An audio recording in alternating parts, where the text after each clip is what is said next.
ശ്രീമാത്രേ നമഃ. ശ്രീ ഗുരുഭ്യോ നമഃ.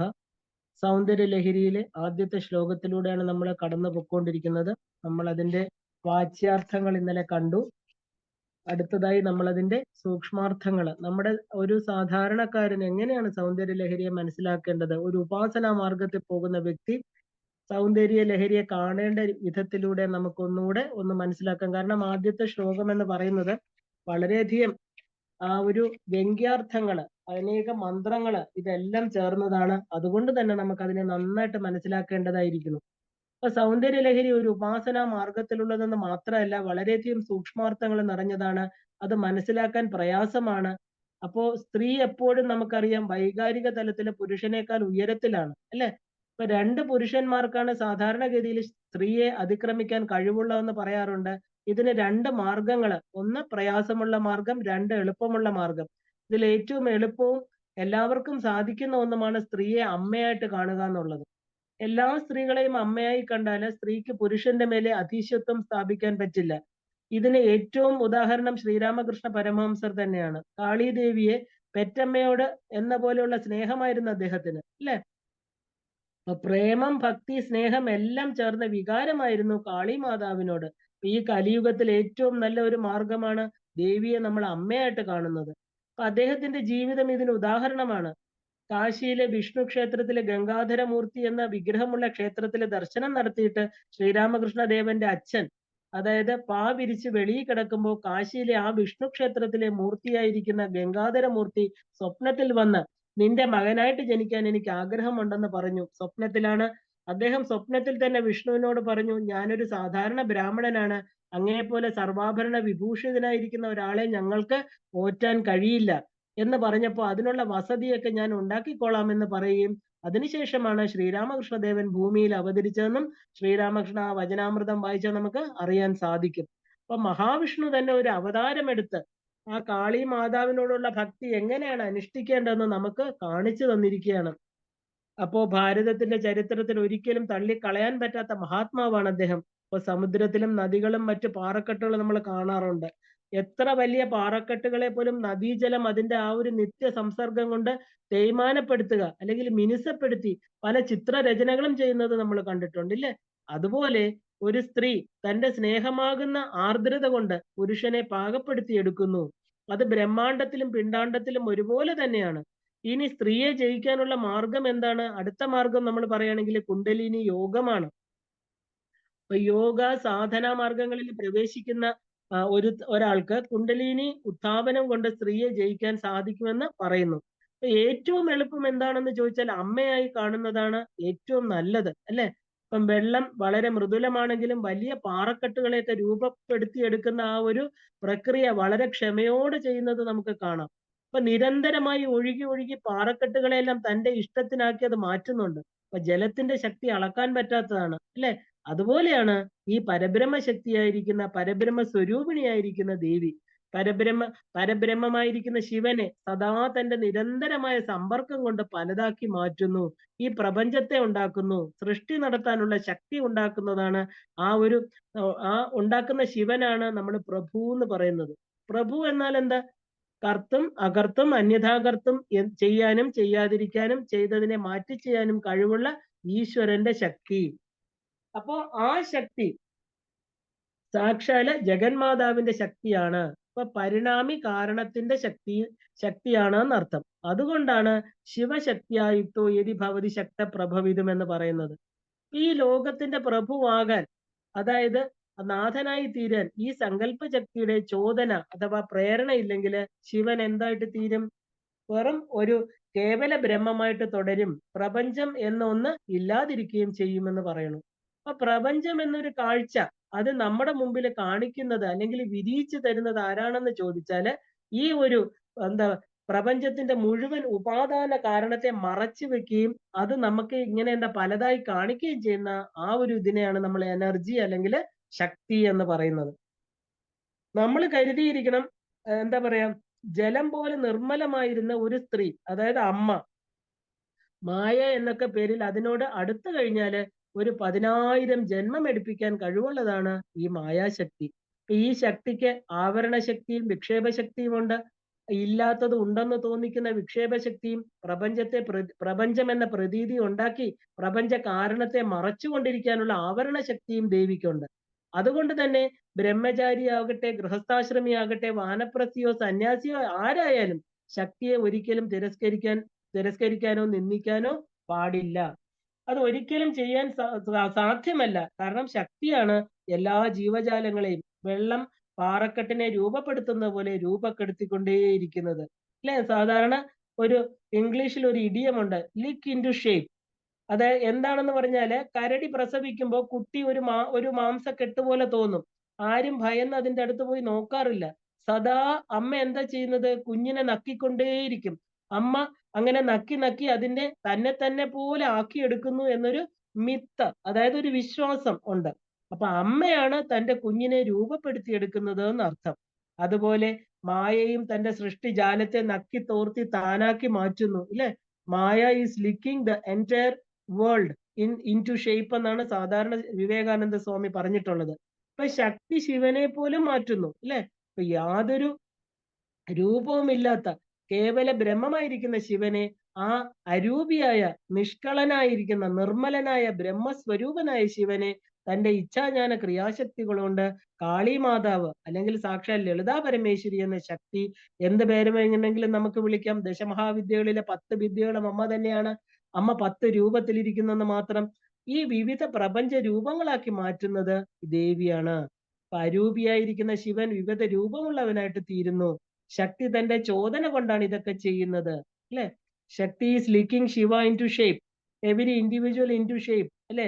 What shape? എന്ത് ഷേപ്പിലാണ് ആക്കുന്നതാണ് ചോദ്യം. അപ്പൊ ഭൗതിക പ്രപഞ്ചത്തെ ഉണ്ടാക്കാനുള്ള ശക്തി കൊടുത്ത് ഈ ഭൗതിക പ്രപഞ്ചത്തെ ആവരണ വിക്ഷേപങ്ങളിലൂടെ നിർമ്മിച്ച ശേഷം ചില ഭാഗ്യവാന്മാർക്ക് സ്വസ്വരൂപ ദർശനത്തിലൂടെ ശക്തിയും എന്താ പറയാ, ശക്തിയും ശക്തി തന്നെയാണ്, സ്വരൂപ ദർശനം കൊടുക്കും. കാരണം അവർക്ക് അത് കൊടുക്കുന്നത് ആരാ? ഈ അമ്മ തന്നെയാണ്. അതുകൊണ്ടാണ് ദേവിക്ക് ഭുക്തിമുക്തി പ്രദായിനി എന്ന് നമ്മൾ വിളിക്കുന്നത്. അത് വളരെ പ്രത്യേകതയുള്ള ഒരു പേരാണ് ദേവിയുടെ. ദേവി വളരെ പ്രധാനപ്പെട്ട ഒരു ആട്രിബ്യൂട്ട്, ദേവിയുടെ വളരെ പ്രധാനപ്പെട്ട ഒരു ആട്രിബ്യൂട്ടാണിത്. ഈ ലോകത്തെ സന്തോഷിക്കാനുള്ള ഭോഗങ്ങളെല്ലാം കൊണ്ടുവന്ന് കൊടുക്കും. വീട്, പണം, പൊസിഷൻ, ഐശ്വര്യം തുടങ്ങിയ എല്ലാ ഭോഗവസ്തുക്കളും ആയിരക്കണക്കിന് പ്രജകളോടുകൂടി വെൺകൊറ്റ കൊട ചൂടിയ ചക്രവർത്തി പദം വരെ ദേവി കൊടുക്കും. അപ്പൊ ദേവിയെ വെറുതെ ഒന്ന് സ്മരിച്ചാൽ മതി, ഈ ഐശ്വര്യങ്ങളെല്ലാം സ്വന്തമാകും. ഈ ലോകത്തെ അനുഭവിക്കാനുള്ള എല്ലാം ദേവി കൊടുക്കും. ഇല്ലേ? ഇതിനെയാണ് നമ്മൾ അനുഗ്രഹമാണോ, ഇത് ദേവിയുടെ അനുഗ്രഹമാണോ എന്ന് ചോദിച്ചാൽ ഇത് മായയുടെ ഒരു ആവരണ വിക്ഷേപ ശക്തികൾ കൊണ്ട് കൂടുതൽ നമ്മളെ അതിലേക്ക് തള്ളിവിടുകയാണ് ചെയ്യുന്നതെന്ന് വേണം പറയാൻ. കാരണം പ്രപഞ്ചത്തിൽ നമ്മൾ കാണുന്ന പ്രഹേളിക എന്താണെന്ന് ചോദിച്ചാൽ, എല്ലാ ഐശ്വര്യങ്ങളും കൂട്ടിവെച്ച് ധാരാളം കാലം ജീവിതം ആസ്വദിക്കണമെന്ന് ആഗ്രഹിക്കുന്നവരെ വേഗം ഇവിടെ നിന്ന് പറഞ്ഞു വിടും. എവിടേക്കാ? യമപുരിയിലേക്ക്. ഇല്ലേ? എന്നാൽ ഒന്നുമില്ല, ഒരു ഐശ്വര്യമില്ലാതെ എങ്ങനെയെങ്കിലും മരിച്ചാൽ മതി എന്ന് വിചാരിക്കുന്നവർ അനേക കാലം ഈ ഭൂമിയിൽ ജീവിച്ചിരിക്കുന്നത് കാണാം. ഇതിനെയാണ് നമ്മൾ പ്രഹേളിക അല്ലെങ്കിൽ പാരഡോക്സ് എന്ന് പറയുന്നത്.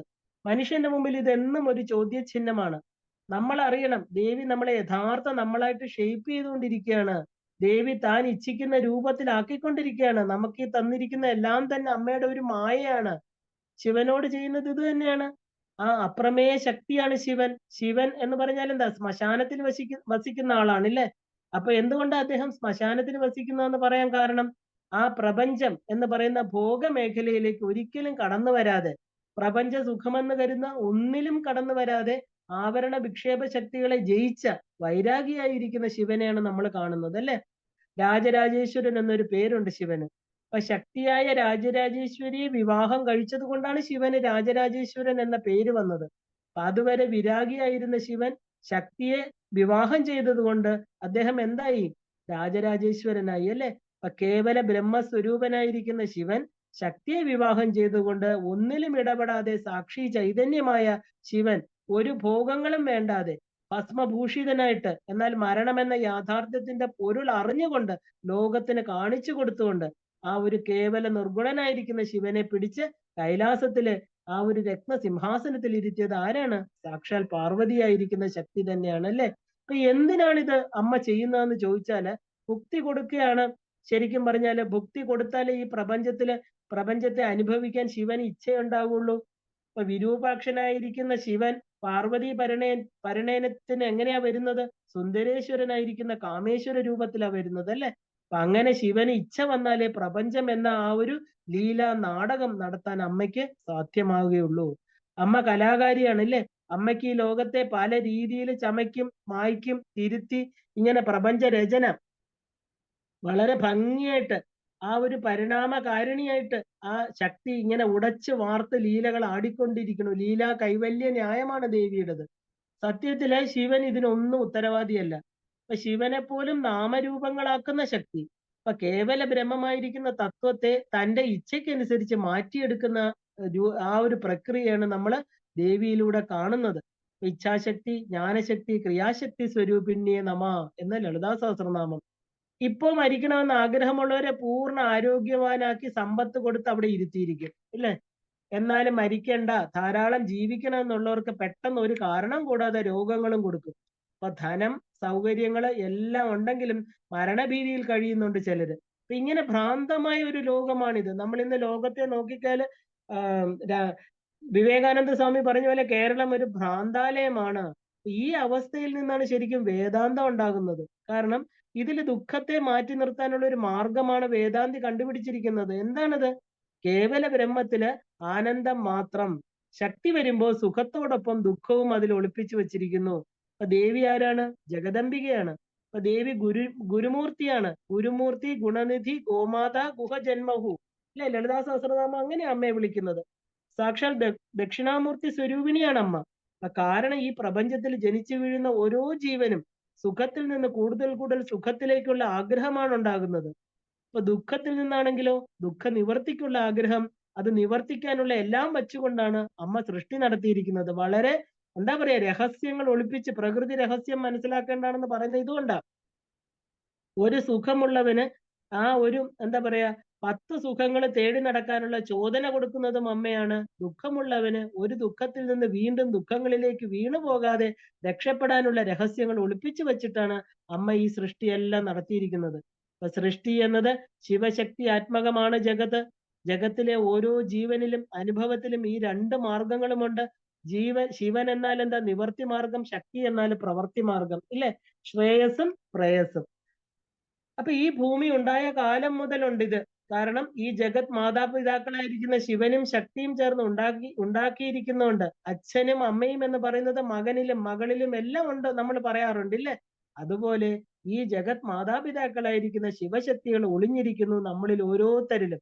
അതില് ശിവൻ എന്ന ശക്തി ആത്മാവിലേക്കുള്ള അമ്പാണെങ്കിൽ ശക്തി എന്നത് പ്രപഞ്ചത്തിലേക്കുള്ള അമ്പാണ്. ഒരു ദുഃഖം വരുമ്പോ പുരുഷൻ ശിവനായി മാറാൻ ആഗ്രഹിക്കുന്നുണ്ട്. ഒന്നും വേണ്ട, എനിക്ക് ഇതൊന്നും വേണ്ട എന്ന് എല്ലാം ഉപേക്ഷിച്ചോളാം എന്ന് പറയും പുരുഷന്മാര്. എന്നാൽ സ്ത്രീയാണ് എന്താ ചെയ്യുന്നത്? അവര് പിടിച്ചു നിൽക്കാൻ ശ്രമിക്കും ഇല്ലേ? ശക്തി ചിന്ത ഉള്ളത് കൊണ്ടാണ് അവർ അങ്ങനെ ചെയ്യുന്നത്. അപ്പൊ ഈ പ്രപഞ്ചം എന്ന് കൊണ്ട് നടക്കുന്ന ആള് ശക്തിയാണോ ശിവനാണോ എന്ന് നമുക്ക് ഇതിൽ നിന്ന് അറിയാം. ഇപ്പൊ മഹാവിഷ്ണു എന്ന സ്ഥിതികാരൻ യഥാർത്ഥത്തിൽ ശക്തി തന്നെയാണ്. അമ്മേ നാരായണ എന്ന് വിളിക്കുന്ന ദേവി തന്നെയാണിത്.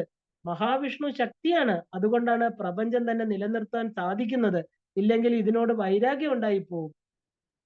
ചരാചരാത്മകം വിശ്വം വിഷ്ണു രേവന സംശയ വിഷ്ണു സാക്ഷാൽ ഉമാദേവി സാബിദേവി ശിവസ്വയം. ഇതാണ് പ്രപഞ്ചം. ഇവിടെ വിഷ്ണു എന്ന് പറയുന്ന പുരുഷ രൂപമല്ല, വിഷ്ണു സാക്ഷാൽ ഉമാദേവിയാണ്.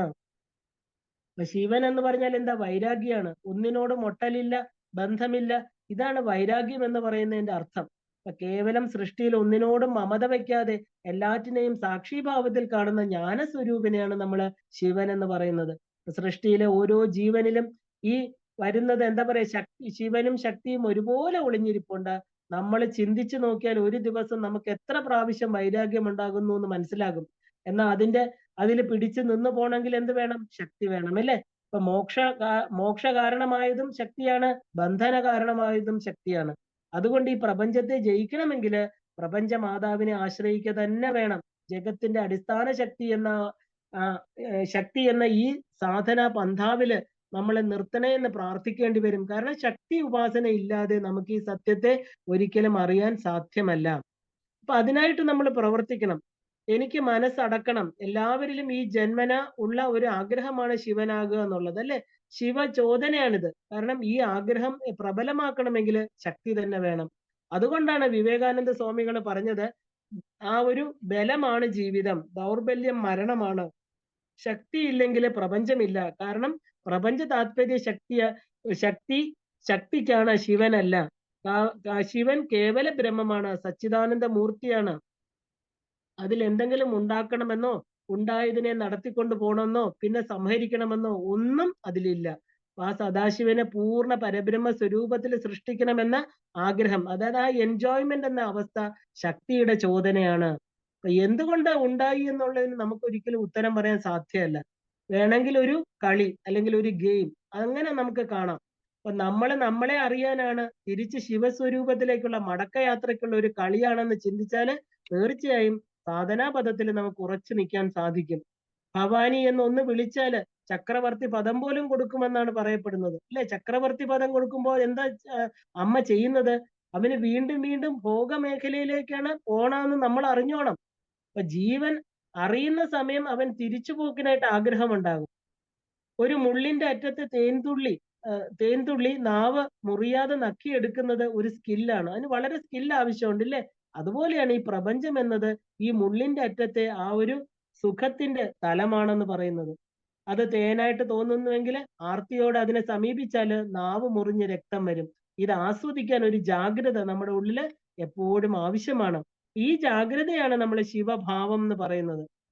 അപ്പോ ആ ഒരു ബ്രാഹ്മണ വിവാഹ ചടങ്ങുകളിൽ നമ്മൾ കാണാറുണ്ട്, വരൻ കാശിക്ക് പോവുക എന്നുള്ളൊരു ചടങ്ങുണ്ട്, ഇല്ലേ? വധുവിന്റെ പിതാവ് ചെന്ന് പ്രാർത്ഥിച്ചിട്ടാണ് തിരിച്ചു വിളിച്ചുകൊണ്ട് വരുന്നത്. ഇത് വലിയ ഒരു സിംബോളിസം ആണ്. കാരണം ഇതിന്റെ സൂക്ഷ്മാർത്ഥം വളരെ വലുതാണ്. കാരണം വൈരാഗ്യം എന്നത് മനുഷ്യ സഹജമാണ്. എങ്ങനെയൊക്കെ ജീവിച്ചാലും ഇവിടെ ദുഃഖങ്ങൾ വരാതിരിക്കില്ല. ഈ സത്യത്തെ അറിഞ്ഞുകൊണ്ട് ആ ഒരു ജഗദംബിക തന്നെയാണ് ഇവിടെ സുഖവും ദുഃഖവും വച്ചിരിക്കുന്നതെന്ന് നമ്മൾ അറിയണം. അപ്പൊ നിനക്ക് വൈരാഗ്യം എന്ന ഭാവം തന്നാല്, ദുഃഖം വന്നാൽ ഉടൻ നീ തിരിച്ചു പോയിക്കൊള്ളണം. ഇതാണ് നമുക്ക് അമ്മ തരുന്ന വാണിംഗ്. അപ്പൊ സുഖത്തിൽ എത്രത്തോളം മുഴുകുന്നുവോ അത്രത്തോളം നീ ശിവനിൽ നിന്ന് അകന്നു പോവുകയാണ് ചെയ്യുന്നത്. ഇനി ഇത് നമ്മളെ ആരും പഠിപ്പിക്കേണ്ട ആവശ്യമില്ല. ഇത് ശിവൻ നമ്മുടെ ഉള്ളിൽ തന്നെ ഉണ്ട്. രമണ മഹർഷി പ്രകൃതിയിലെ എല്ലാറ്റിനോടും ആ ഒരു ഇഴുകി അവരുടെ ഭാഷ അറിയാവുന്ന ഒരു മഹാത്മാവാണ്. അദ്ദേഹം മയില്, പാമ്പ്, പശു, കുരങ്ങൻ എല്ലാം ആശ്രമത്തിൽ വരും അദ്ദേഹത്തിന്റെ. ഒരിക്കലൊരു കുരങ്ങൻ തമ്മിൽ വഴക്കിട്ട് ഒരു കുരങ്ങനെ എല്ലാവരും കൂടി ആക്രമിച്ച് അത് ദുഃഖത്തോടു കൂടി കാട്ടിലേക്ക് ഓടിപ്പോയി ഒളിച്ചിരുന്നു. കുറച്ചു ദിവസം കഴിഞ്ഞപ്പോൾ അത് അതിശക്തനായിട്ട് തിരിച്ചു വന്ന് മറ്റു കുരങ്ങുകളോട് എന്താ പറയാ അടിച്ച് മരത്തിന്റെ മുകളിൽ കയറി അറ്റത്ത് ചെന്ന് താനാണ് ചക്രവർത്തി എന്നൊരു തലത്തിൽ മരത്തിനെ കുലുക്കി. ഇതുപോലെ രണ്ട് ചക്രവർത്തി പദങ്ങളുണ്ട്. ഒന്ന് മനുഷ്യരെ ശാരീരികമായി കീഴടക്കി സമ്പാദിക്കുന്ന ഒരു ഭൗതികമായിരിക്കുന്ന ചക്രവർത്തി പദം. ഇനി തന്റെ ആത്മാവിനെ അറിഞ്ഞ് നേടിയെടുക്കുന്ന ചക്രവർത്തി പദം. ശിവൻ അങ്ങനെ ഒരു ചക്രവർത്തിയാണ്. കാരണം പൂർണ്ണ ജ്ഞാനം കൊണ്ടുള്ള ചക്രവർത്തി പദം. ശക്തി തരുന്ന ചക്രവർത്തി പദം ലോകത്തിന്റെ, അതായത് ആന, അമ്പാരി തുടങ്ങി വെൺകറ്റക്കൊട, സിംഹാസനം, ഇല്ലേ? ആ ഒരു ഇരിക്കാനായിട്ട് ആ ഒരു എന്താ പറയാ ഒരു സിംഹാസനം, അങ്ങനെയുള്ള ഒരു ചക്രവർത്തി പദം. ഈ കുരങ്ങൻ കാട്ടിലേക്ക് പോകുന്നത് എന്തിനാണ്? തപസ് ചെയ്യാനായിരുന്നു. കാരണം ദുഃഖങ്ങൾ വന്നു, അല്ലെ? ദുഃഖം അവനെ ഒറ്റപ്പെടുത്തി, അവൻ വൈരാഗിയായി തീർന്നു. ഇത് എല്ലാ ജീവികളിലും നമുക്ക് കാണാം. ഈ മനുഷ്യന് ഒന്നല്ലെങ്കിൽ മറ്റൊന്ന് നമുക്ക് എപ്പോഴും വന്നുകൊണ്ടിരിക്കും. കാരണം ദുഃഖം നമ്മുടെ കൂടപ്പറപ്പാണെന്ന് പറയും. കാരണം ദുഃഖം എന്ന് പറയുന്നത് നമുക്കുള്ള സൈൻ ബോർഡുകൾ ആണ്. നമ്മളത് മനസ്സിലാക്കിക്കൊള്ളണം. വേണമെങ്കിൽ അപ്പോൾ നമുക്ക് അത് രണ്ടിൽ നിന്ന് നമുക്ക് ചൂസ് ചെയ്യാം, സെലക്ട് ചെയ്യാം. എന്താ നമുക്ക് വേണ്ടത്? ഒന്ന് ശിവനായി തീരാം, ഇല്ലേ? ശരിക്കും every sorrow is a ticket to become Shiva. ആത്മാവിന്റെ ചക്രവർത്തിയാകാൻ, കേവല ജ്ഞാന സ്വരൂപനാകാനുള്ള ടിക്കറ്റ് തരുന്നുണ്ട്. എന്നാൽ സുഖമാകട്ടെ എന്താ നമുക്ക് തരുന്നത്? പുറത്തേക്ക് കൂട്ടിക്കൊണ്ടു പോകുന്നത്. ഇതാണ് ആവരണ വിക്ഷേപ ശക്തികൾ എന്ന് പറയുന്നത്. കാരണം ആവരണ വിക്ഷേപ ശക്തികൾ പുറത്തുള്ള രാജപദവികൾ കാണിച്ചു തന്ന് നമ്മളെ പുറത്തേക്ക് കൂട്ടിക്കൊണ്ടുപോകണു. ദുഃഖം നമുക്ക് സുഖപദവിയിലേക്കുള്ള, അതായത് ശിവപദവിയിലേക്കുള്ള ആ ഒരു യാത്ര നമുക്ക് കാണിച്ചു തരുന്നു. അപ്പം ദുഃഖം നമ്മുടെ ഗുരുവാണെന്ന് പറയാൻ കാരണം ഇതുകൊണ്ടാണ്. ലളിതാ സഹസ്രനാമത്തിൽ ദേവിക്ക് ഗുരുമൂർത്തി രൂപിണിയെ നമ എന്നൊരു പേരുണ്ട്. ദക്ഷിണാമൂർത്തി സ്വരൂപിണി. ജീവിതത്തിന്റെ നിവർത്തി മാർഗത്തെ ദുഃഖങ്ങളാകുന്ന ആ ഒരു ഇൻഡിക്കേറ്ററുകൾ ശക്തി നമുക്ക് കാണിച്ചു തരുന്നുണ്ട്. ഏത് സ്വീകരിച്ച് എങ്ങനെ പോകണം എന്ന് നമുക്ക് തീരുമാനമെടുക്കേണ്ടത് നമ്മളാണ്. അവിടെയാണ് നമുക്ക് ഫ്രീ വില്ലുള്ളത്. ആ സ്വതന്ത്രമായിരിക്കുന്ന തീരുമാനം നമ്മുടേതാണ്. രമണ മഹർഷിയോട് ഒരിക്കൽ ഒരു സായിപ്പ് ചോദിച്ചു, ഭഗവാനെ നമുക്ക് ഫ്രീ വില്ല്, അതായത് സ്വേച്ഛ ഉണ്ടോ എന്ന് ചോദിച്ചപ്പോൾ അദ്ദേഹം പറഞ്ഞ ഒരു വാക്കാണ്, there is one free will, that is to turn in. മനുഷ്യന്റെ ഏക സ്വാതന്ത്ര്യ അധികാരം എന്ന് പറയുന്നത് ആ സ്വതന്ത്ര ഇച്ഛ എന്താണെന്ന് ചോദിച്ചാൽ തന്റെ ഉള്ളിലേക്ക് തിരിയാനും ആ ശിവപദവി നേടിയെടുക്കാനുമാണ്. ബാക്കി എല്ലായിടത്തും മനുഷ്യൻ ഈ ജഗൽ മാതാവിനാൽ കെട്ടപ്പെട്ടിരിക്കുകയാണ്. എന്തുകൊണ്ട്? ആവരണ വിക്ഷേപ ശക്തികൾ കൊണ്ട്. ഓരോ ദുഃഖം വരുമ്പോഴും നമുക്ക് കളി അവസാനിപ്പിച്ച് പുറത്തു പോകാനും ശ്മശാനവാസിയായിരിക്കുന്ന ശിവന്റെ ആ ഒരു കേവല ജ്ഞാനമൂർത്തിയായിരിക്കുന്ന ശിവപദം അടയാനുമുള്ള ഓപ്ഷൻ വെച്ചുകൊണ്ടാണ് അമ്മ ഈ സൃഷ്ടി നടത്തിയിരിക്കുന്നത്, അല്ലെ? അതുകൊണ്ടാണ് ശിവശക്തിയായുക്തോ യതി ഭവതി ശക്ത പ്രഭവിതം എന്ന് പറയാൻ തന്നെ കാരണം ശിവനെ ഒരു പ്രഭുവാക്കാനുള്ള ചോദനയാണ്. അപ്പൊ ശിവനെയാണ് ദേവി കുടുക്കിയിട്ടിരിക്കുന്നത്. കുടുക്കിയത് സദാശിവനല്ല. സദാശിവൻ ഒരിക്കലും മാറാത്ത അധിഷ്ഠാന ശക്തിയാണ്. കുടുങ്ങിയിരിക്കുന്നത് രുദ്രനാണ്, ഹരിയാണ്, ബ്രഹ്മാവാണ്. കാരണം 3 ജോലികൾ ഏറ്റെടുത്ത് കുടുങ്ങി ആ ഒരു സദാശിവനായിട്ട് സാക്ഷിഭാവത്തിൽ എല്ലാം കണ്ടുകൊണ്ടിരിക്കുന്നു, ഇല്ലേ? ഒരു കുലുക്കവും മാറ്റവും ഇല്ലാതെ നിൽക്കുന്നു. അതാണ് നമ്മുടെ സ്വരൂപം എന്ന് പറയുന്നത്. അതായി തീരാനാണ് ദേവി ദുഃഖം ഉള്ള പല അവസരങ്ങളും തന്നുകൊണ്ടേയിരിക്കുന്നത്. അപ്പൊ ശിവന് നാനാവിധ പ്രപഞ്ചമായി തീരണമെങ്കിൽ ശക്തിയുടെ സഹായം, അതായത് ചോദന ആവശ്യമുണ്ട്. ശക്തി ഉണ്ടെങ്കിലേ സൃഷ്ടിക്ക് ആഗ്രഹം ശിവനിൽ ഉണ്ടാകുള്ളൂ. സർഗശക്തി എന്നൊക്കെ നമുക്ക് അതിനെ പറയാം. ആ ഈശ്വരാനുഗ്രഹം എന്ന് പറയുന്നത് ദേവിയുടെ പ്രതിഭയാണ്. നന്നായിട്ട് എഴുതിയ ആളിന് എഴുതാൻ പറ്റാതെ വരിക, അതായത് നമ്മൾ റൈറ്റേഴ്സ് ബ്ലോക്ക് എന്നൊക്കെ പറയും. ചിലർക്ക് ആ ഒരു ശൂന്യത, ഒന്നും ചെയ്യാൻ പറ്റാത്ത അവസ്ഥ വരാറുണ്ട്. ഇതിന് പരിഹാരമായിട്ട് ഒന്നേ ഉള്ളൂ, ദേവി ഉപാസന. ജ്യോത്സ്യന്മാരൊക്കെ പറയാറുണ്ടല്ലേ, മൂകാംബിക അല്ലെങ്കിൽ മീനാക്ഷി, കാമാക്ഷി, കൊടുങ്ങല്ലൂർ അമ്മയൊക്കെ ഒന്ന് പോയി കണ്ടുവരൂ. എന്താ അങ്ങനെ പറയാൻ കാരണം? ഏതെങ്കിലും ഒരു ശക്തിയുടെ ദർശനം കൊണ്ട് എല്ലാ കഴിവുകളും ഉണർന്നു വരാറുണ്ട് എന്ന് പറയാറുണ്ട്. പ്രസിദ്ധ കഥാകൃത്തായിരിക്കുന്ന പൂനത്തിൽ കുഞ്ഞബ്ദുള്ള എന്ന് പറയുന്ന അദ്ദേഹം ജന്മനാ മുസ്ലിമാണ്. അദ്ദേഹം സ്ഥിരം മൂകാംബിക ദർശനം നടത്താറുണ്ട്. അദ്ദേഹം പറയാറുണ്ട്, സൗവർണിക നദിയിൽ മുങ്ങി നിവരുമ്പോൾ ഉണ്ടാകുന്ന ആ ഒരു സർഗചേതന, അതിന്റെ ആ ഒരു ഉണർവ് പലർക്കും അനുഭവവേദ്യമാണ്. വളരെ പ്രശസ്തരായിരിക്കുന്ന യേശുദാസ്, ഇളയരാജ തുടങ്ങിയവരെല്ലാം തുറന്നു പറഞ്ഞിട്ടുണ്ട്, അല്ലെ? നമുക്കറിയാം MD വാസുദേവൻ നായർ സാർ മറ്റു ക്ഷേത്രങ്ങളിൽ പോയിട്ടെങ്കിലെങ്കിലും അദ്ദേഹം മൂകാംബികയിൽ പോവാറുണ്ട്. അപ്പൊ ശക്തിപീഠങ്ങളിൽ പോകുമ്പോൾ മനുഷ്യന്റെ സർഗശക്തി, അതായത് എഴുതാന്, പാടാന്, ചിത്രം വരയ്ക്കാന്, നൃത്തത്തിന്, ചിത്രകലയ്ക്ക് ഇതെല്ലാം ഉണർന്നു വരുന്നത് കാണാം. കാരണം പ്രപഞ്ചത്തിന്റെ സമഷ്ടി ചൈതന്യത്തെ നോക്കുമ്പോഴും ഇത് തന്നെയാണ് നടക്കുന്നത്. ഒന്നിലും താല്പര്യമില്ലാത്ത നിർഗുണമായിരിക്കുന്ന, നിർവികാരനായ, നിർവിശേഷമായി, നിഷ്കളങ്കമായ ചൈതന്യത്തിന് സൃഷ്ടിക്കാനുള്ള പ്രചോദനം ഉണ്ടാകുന്നത് ശക്തിയിൽ നിന്നാണ്. അതുകൊണ്ട് ശിവശക്തിയായുക്തോ യതി ഭവതി ശക്ത പ്രഭവിതം എന്ന് പറഞ്ഞിരിക്കുന്ന ആദ്യത്തെ ശ്ലോകം തന്നെ ഇതിനെയാണ് കാണിക്കുന്നത്. ന കുശല സ്പന്ദിതും അഭി. എന്നാൽ സൃഷ്ടിക്ക് വേണ്ടിയുള്ള ആദ്യത്തെ തുടുപ്പ്, പൾസേഷൻ അല്ലെങ്കിൽ സ്പന്ദം വരണമെങ്കിൽ അത് ശക്തിയുടെ കഴിവാണ്. അപ്പൊ സത്യത്തില് ശിവൻ ഇതിൽ യാതൊരു വിധത്തിലുള്ള പങ്കില്ല. സാക്ഷി ചൈതന്യം എന്ന് പറയുന്ന കേവല ബ്രഹ്മം തന്നെയാണ്. ആ സാക്ഷി ചൈതന്യത്തെ ഉണർത്തി സൃഷ്ടി ചൈതന്യമാക്കുന്നതും ശക്തി ചൈതന്യം പിരിഞ്ഞ് പിരിഞ്ഞ് പലതായിട്ട് തീരാനായിട്ട് പ്രവർത്തിക്കുന്നതും ശക്തി തന്നെയാണ്. അതുകൊണ്ടാണ് സ്ത്രീ എന്നാലെന്ന് നമ്മൾ എന്താ പറയുക, ആഗ്രഹം അല്ലെങ്കിൽ ചപല പ്രകൃതി എന്നൊക്കെ പറയുന്നത്. ഈ വർണ്ണനാമ രൂപാത്മകമാണ് സ്ത്രീയുടെ മനസ്സെന്ന് പറയുന്നത്. അതുകൊണ്ട് സ്ത്രീക്ക് ആത്മീയമായിട്ട് ഉറയ്ക്കാൻ കുറച്ച് സമയമെടുക്കും. ഒരു സ്ത്രീ ആത്മീയമായിട്ട് ഉറച്ചു കഴിഞ്ഞാൽ പിന്നെ അവള് മറ്റെല്ലാ പുരുഷന്മാരെക്കാളും മികച്ച രീതിയിൽ ആത്മീയതയിൽ ഉയർന്നു വരും. അത് സ്ത്രീക്ക് മാത്രമുള്ള കഴിവാണ്. എത്ര ആഴത്തിൽ വേണമെങ്കിലും പോകാൻ സാധിക്കും. പക്ഷെ 99% സ്ത്രീകൾ നിൽക്കുന്നത് ഭൗതിക പ്രപഞ്ചത്തിന്റെ ആ ആശ നിരാശകളിലാണ്. ഈ അഗാധമായ സമുദ്രത്തിൽ നിന്ന് മത്സ്യം പിടിക്കുന്നവരുണ്ട്, ശാസ്ത്ര രഹസ്യങ്ങൾ കണ്ടെത്തുന്നവരുണ്ട്, മുത്തും പവിഴവും വാരുന്നവരുമുണ്ട്. ഒരേ കടലിനെ തന്നെ പല ആളുകൾ പല രീതിയിലാണ് ദർശിക്കുന്നത്, അല്ലെ?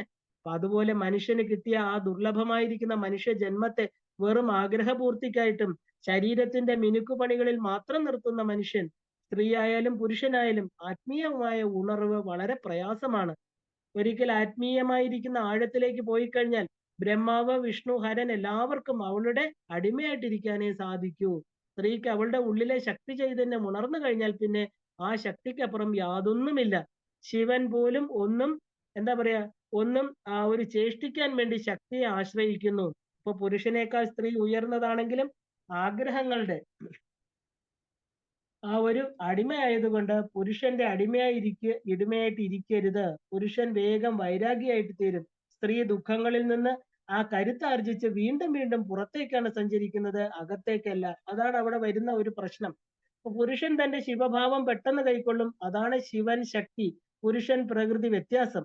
ഇപ്പൊ സൃഷ്ടികാരകന്മാരായിരിക്കുന്ന ബ്രഹ്മാവ്, സ്ഥിതികാരകനായിരിക്കുന്ന വിഷ്ണു, സംഹാരകാരകനായിരിക്കുന്ന രുദ്രൻ, ഇവര് മൂന്ന് പേരും സദാ ഈ പരാശക്തിയെ പ്രണമിച്ചു കിടക്കാൻ എന്ത് പുണ്യങ്ങളായിരിക്കും ചെയ്തിരിക്കുക.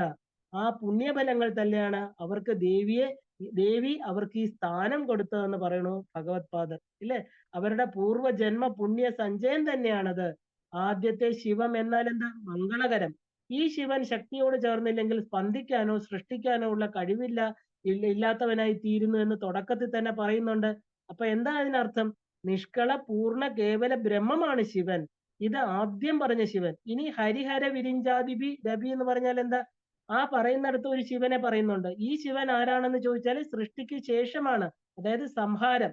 ആ സംഹാരത്തിന് ശേഷമാണ് സൃഷ്ടി. അപ്പൊ ഈ പ്രപഞ്ചത്തിന്റെ ചാക്രിക ചലനത്തിന് കാരണക്കാരായിരിക്കുന്ന മൂന്ന് ശക്തികള്, ഇപ്പൊ ശാക്തേയത്തിൽ ഈ മൂന്ന് പേരെയും ദേവി മൂന്ന് കർമ്മങ്ങൾ ചെയ്യാൻ നിയമിച്ചിരിക്കുന്നു എന്ന് പറയണു. ഈ മൂന്ന് പേരാണ് ഈ ലോകത്തെ നടത്തിക്കൊണ്ടു പോകുന്നത്. സൃഷ്ടി സ്ഥിതി സംഹാര ശക്തികൾക്ക് മേലെയാണ് ശക്തിയുമായിട്ട് ആ സംയോജിച്ചിരിക്കുന്ന ശിവൻ. അപ്പൊ ആദ്യത്തെ ശിവൻ സദാശിവനാണ്, സാക്ഷി ചൈതന്യമാണ്. ആ ഒരു ഇത് ശക്തിയോട് ചേർന്ന് ലോകം എന്ന പ്രതീതി ഉണ്ടാക്കുന്നു. അപ്പൊ അതിനെ നിയന്ത്രിക്കുകയും സംഹരിക്കുകയും ചെയ്യുന്നു. ആ ഒരു ചൈതന്യത്തെ നമ്മൾ പൂർണ്ണ ബ്രഹ്മം എന്ന് പറയുന്നു. ഇത് മൂന്ന് ശക്തികളിലൂടെ പ്രകടമായി എല്ലാം ഉണ്ടെന്നുള്ള ഒരു പ്രതീതി ഉണ്ടാക്കി കാണിക്കുന്നു.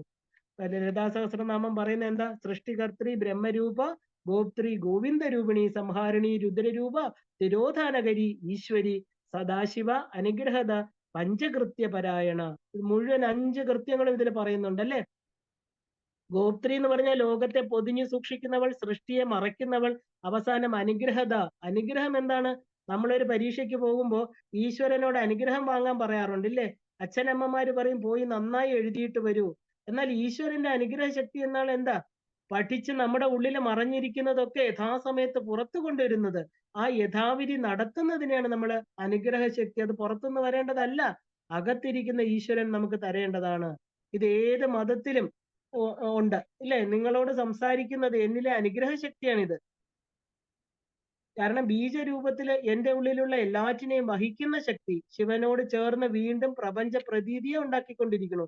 അപ്പൊ ഈ അനുഗ്രഹം എന്നാല് ഉള്ളതിനെ ബോധിപ്പിക്കുക എന്നുള്ളതാണ്. ഉള്ളിലുള്ളതിനെ ആവിഷ്കരിക്കാനുള്ള ശക്തിയാണ് അനുഗ്രഹം. അതുകൊണ്ട് തന്നെ ഗുരു ആശീർവാദത്തിന്റെ പ്രാധാന്യം വളരെ വളരെ എന്താ പറയാ, ഭാരതീയ മതങ്ങളെല്ലാം പറയുന്നുണ്ട്. നമ്മുടെ ആ ഒരു ശാസ്ത്രങ്ങൾ പറയുന്നു ഗുരുവിന്റെ അനുഗ്രഹം, അതാണ് ആശീർവാദം. ഉള്ളു നിറഞ്ഞാണ് വരണമെങ്കിൽ ആ അനുഗ്രഹം കിട്ടിയ ആളിന്റെ ഉള്ളിൽ മറഞ്ഞു കിടക്കുന്ന സൂക്ഷ്മ വശങ്ങളെ കൂടി അനുഗ്രഹത്തിലൂടെ പുറത്തു കൊണ്ടുവരാൻ സാധിക്കും അല്ലെ? നമ്മുടെ ശാസ്ത്രങ്ങളില് ഗുരുവിന് വളരെയധികം പ്രാധാന്യമുണ്ട്. ഗുരു അനുഗ്രഹമില്ലാതെ നമുക്ക് ഈശ്വരനെ അറിയാൻ സാധ്യമല്ല. ഉള്ളതിനെ പുറത്തു കൊണ്ടുവരാനാണ് അനുഗ്രഹം, ഇല്ലാത്തതിനെ ഒന്നും കൊണ്ടുവരാൻ പറ്റില്ല. ഒരാൾക്ക് ലോട്ടറി അടിക്കട്ടെ എന്ന് ചുമ്മാ പറഞ്ഞാൽ അടിക്കോ? ഇല്ല. അവന്റെ ഉള്ളിൽ അങ്ങനെ ഒരു തലം ഉണ്ടെങ്കിൽ മാത്രമേ അത് കിട്ടുള്ളൂ. അപ്പൊ ഉള്ളതിനെ പുറത്തേക്ക് കൊണ്ടുവരികയാണ് അനുഗ്രഹം.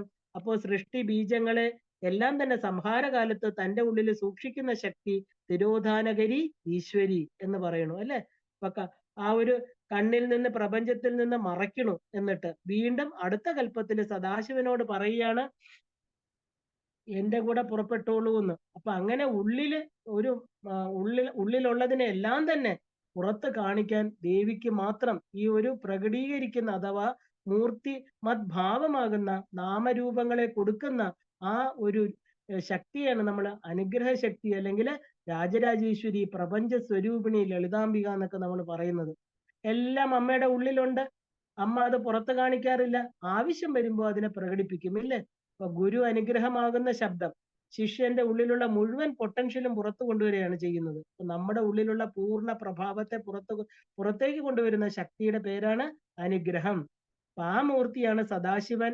വേറെ ഒന്നും ഇദ്ദേഹം ചെയ്യുന്നില്ല.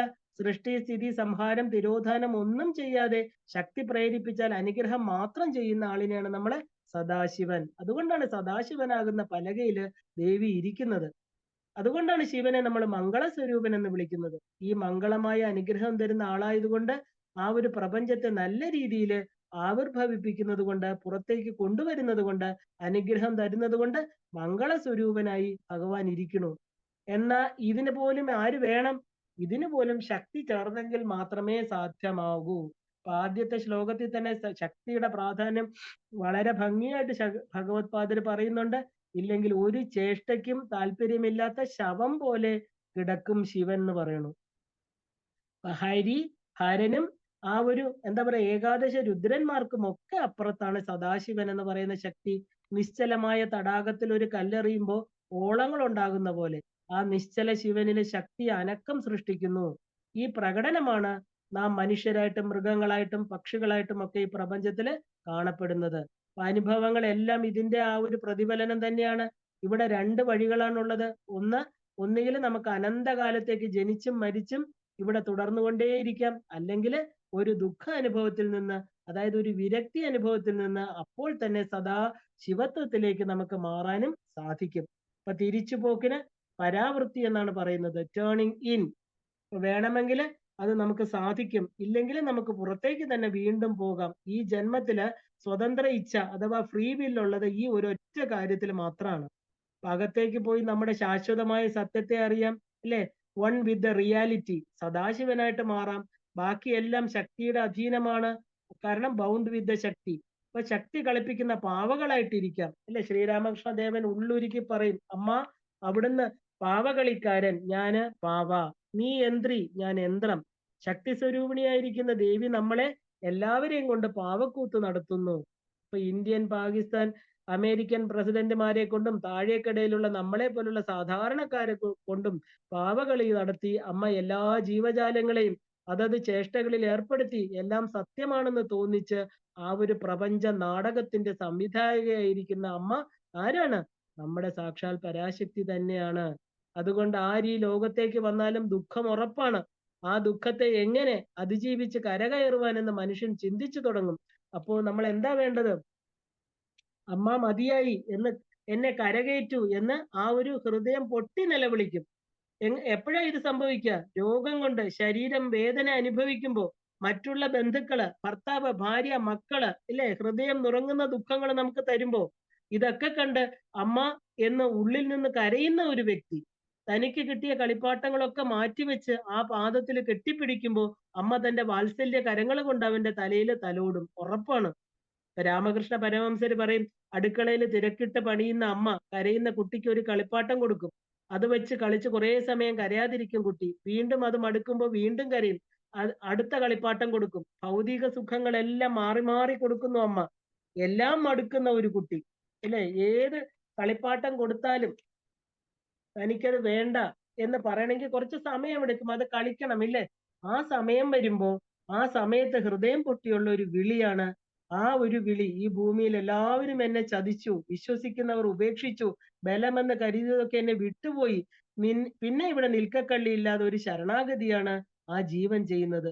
അമ്മേ എന്ന് വിളിച്ച് ആ ഒരു ശരണാഗതി, അല്ലെ? അമേരിക്കൻ പോയറ്റ് എഴുതിയ ഹൗണ്ട് ഓഫ് ഹെവൻ എന്ന് പറയുന്ന കവിതയിൽ പറയണു, ഈശ്വരൻ മനുഷ്യനോട് പറയണു, എന്നെ വഞ്ചിച്ച് നിന്നെ ഈ ലോകത്തിലുള്ളതെല്ലാം വഞ്ചിക്കുമെന്ന്. അപ്പൊ എന്നെ എല്ലാറ്റിന്റെയും ഉള്ളില് ഒളിപ്പിച്ചിട്ട് ഞാൻ സൃഷ്ടി നടത്തിയിരിക്കുന്നത്.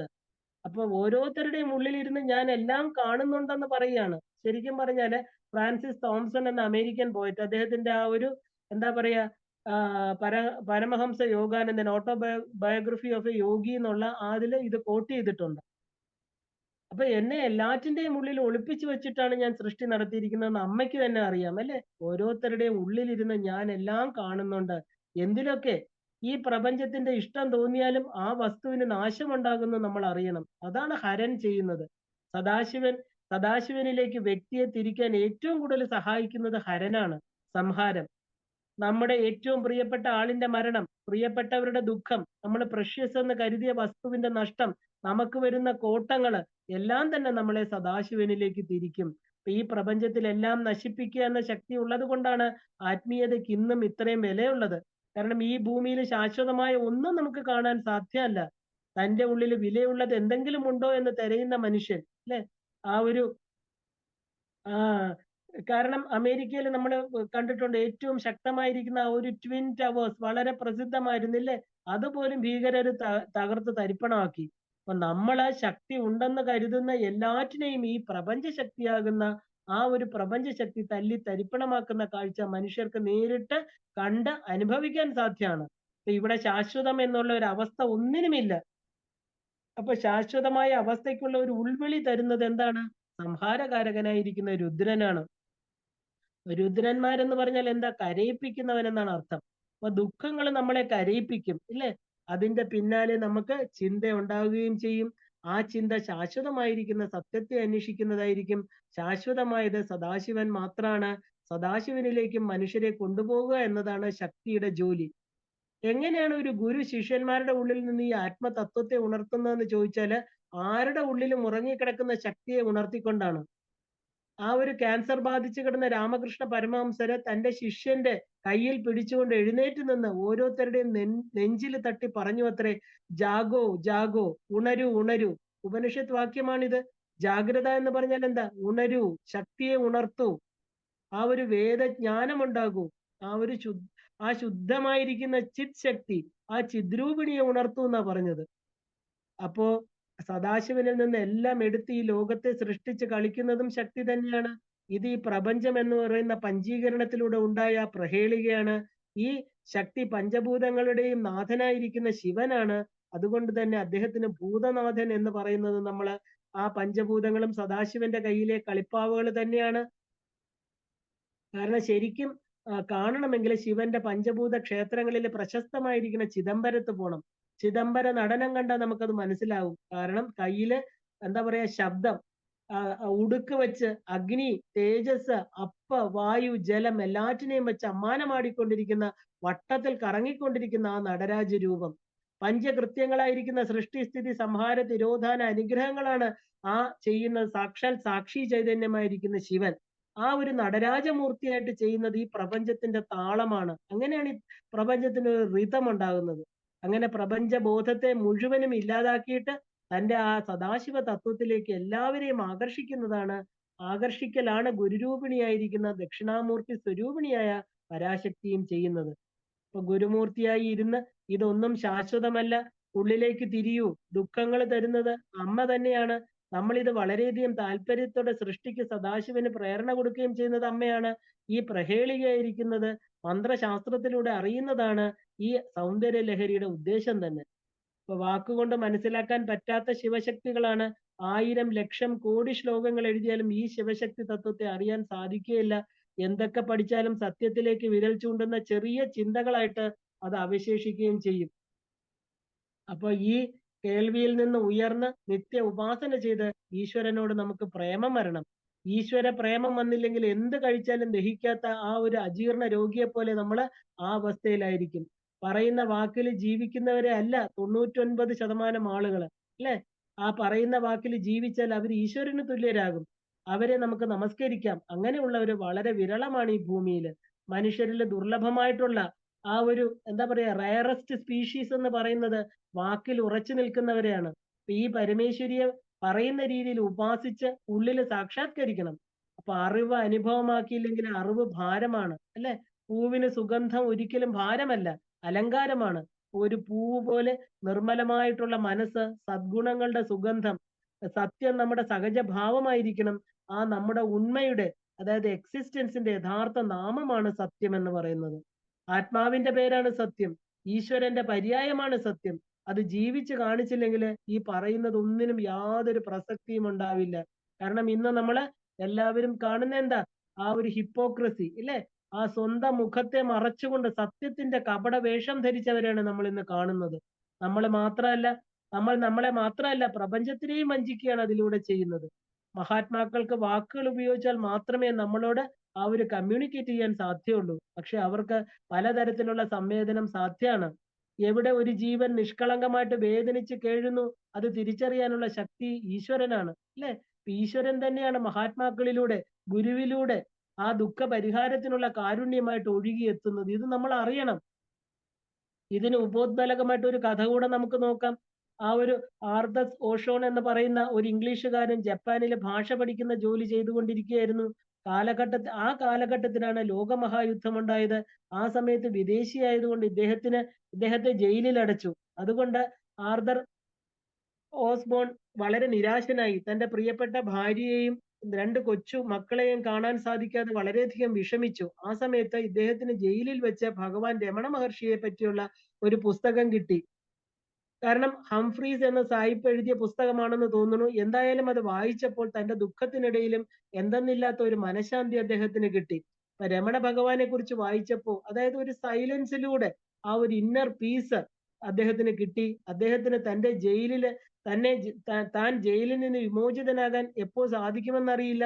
പക്ഷെ തന്റെ ഭാര്യയ്ക്ക് ഈ കാര്യങ്ങൾ കാണിച്ച് എങ്ങനെയെങ്കിലും യാത്ര ചെയ്ത് ഈ മഹാത്മാവിനെ കാണണമെന്ന് ആവശ്യപ്പെട്ടു. ഭർത്താവിനെ വളരെയധികം സ്നേഹിച്ചിരുന്ന അവര് തന്റെ കുഞ്ഞുങ്ങളുമായി അനേകായിരം മൈൽ സഞ്ചരിച്ച് ദക്ഷിണേന്ത്യയിലെ, അതായത് തിരുവണ്ണാമല എന്ന സ്ഥലത്ത് ഭഗവാൻ രമണ മഹർഷിയെ കണ്ടിട്ടോ കേട്ടിട്ടോ ഇല്ല. ആ ആളിനെ കാണാനായിട്ട് എത്തി. അവർ വന്നു.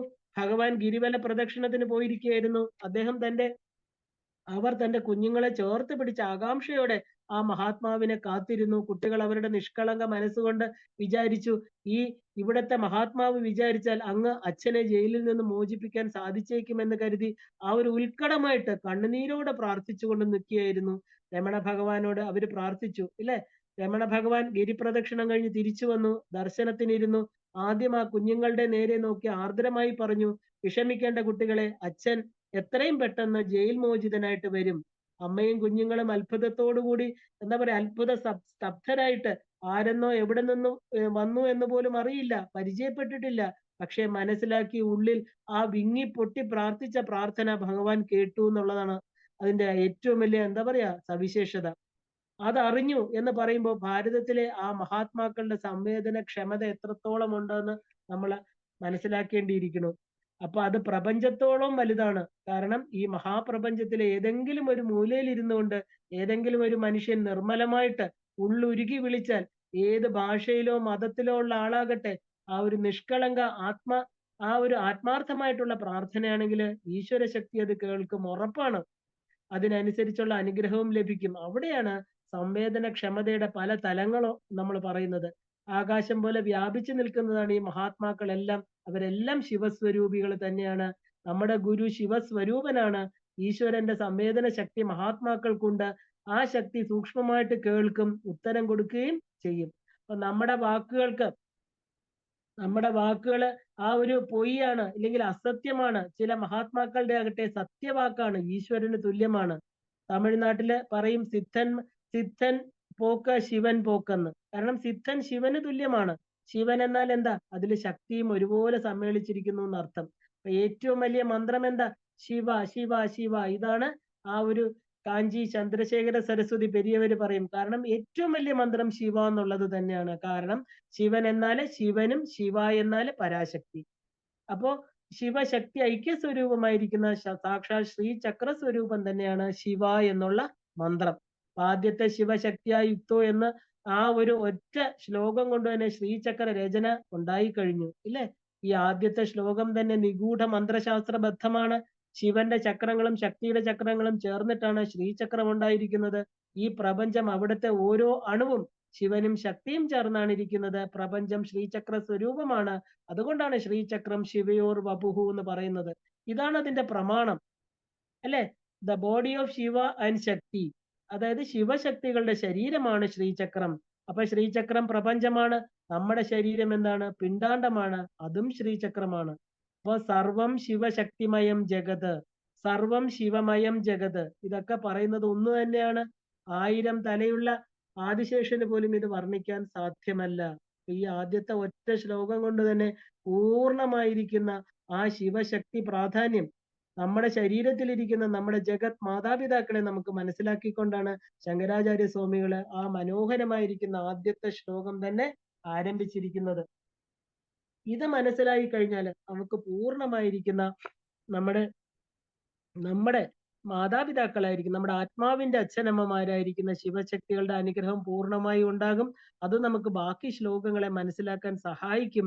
പൂർണ്ണമായിരിക്കുന്ന അനുഗ്രഹം നമുക്ക് ഈ പറയുന്ന എനിക്കും കേൾക്കുന്ന നിങ്ങൾക്കും എല്ലാവർക്കും ഉണ്ടാകട്ടെ എന്ന് പറഞ്ഞുകൊണ്ട് ഇത് ഇവിടെ നിർത്തുകയാണ്. അടുത്ത ശ്ലോകങ്ങളിലൂടെ നമുക്ക് സഞ്ചരിക്കേണ്ടതായിട്ടുണ്ട്. നമുക്ക് തീർച്ചയായിട്ടും അത് ചെയ്യാം. എല്ലാവർക്കും ശ്രീമാത്രേ നമഃ.